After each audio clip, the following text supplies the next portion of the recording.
అరవింద్ మీరు రిలేషన్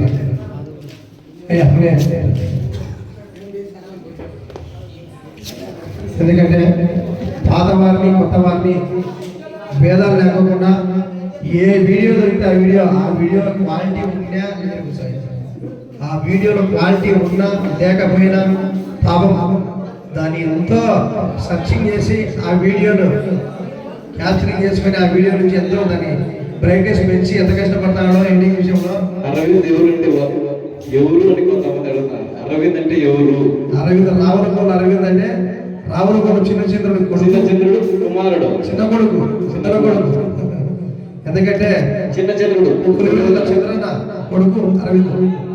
మరి ఎటువంటి యువకుడైనా కూడా ఎటువంటి పొగరు లేదు. ఎవరు ఏం సమాధానం అడిగి ఎంత ప్రశ్న అడిగినా విమర్శించకోకుండా సరైన సమాధానం చెప్పి అందరినీ సంతోషపెట్టిన వ్యక్తి. ఈ గురువు ఆ గురువు అనేది ఎటువంటి భేదాభిప్రాయం లేదు. ఒకరిని పెట్టి హైలైట్ చేసేది ఏమి కాదు, అందరినీ హైలైట్ చేస్తాడు. ఈయన కూడా ఎంతో మంది మంచి మంచి అవకాశాలు కూడా వచ్చాయి. అందరూ ఎంతో మంది సర్వ శుభయ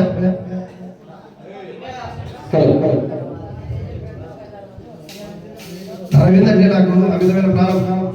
ఎందుకంటే పరిచయం తక్కువ, కానీ ఎంతో మంది గురువులను హైలైట్ చేసి ఈరోజు ఎక్కడెక్కడ వాళ్ళందరికీ కూడా మంచి మంచి అవకాశం వచ్చేట్టుగా చాలా కృషి చేస్తాను.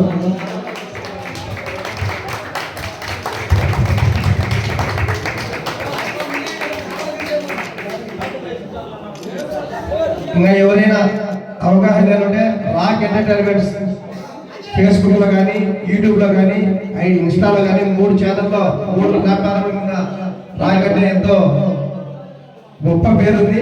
ఇంకా సబ్స్క్రైబ్ చేసుకున్నారు కూడా ప్రతి ఒక్కరు కూడా రాక్ ఎంటర్టైన్మెంట్ సబ్స్క్రైబ్ చేసుకొని ఈ ఛానల్ ఇంకా అతను వచ్చే కంటెంట్ మంచి మంచి కంటెంట్ అనేది చూసి ఆనందిస్తారని, మరి అరవింద్ ఇంకా ఎంతో ప్రోత్సహిస్తారు. మరొకసారి మన RCVKS రాయలసీమ చక్కమైన వృత్తి కళాకార సంఘం తరఫున అరవింద్కు 80లో ఉండాలని, వారి తల్లి గారి ఆరోగ్యం కూడా ఎంతో మెరుగుపడి తొందరగా మన పిల్లలకి రావాలని మన పట్టి తరఫున మన కుటుంబం తరఫున మరొకసారి అరవింద్కు ప్రత్యేక ధన్యవాదాలు.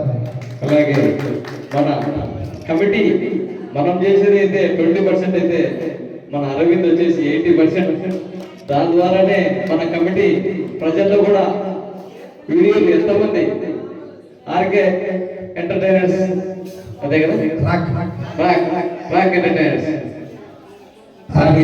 ప్రజల్లో అయితే చాలా లోతుగా వెళ్ళిపోయింది. Okay, thank you.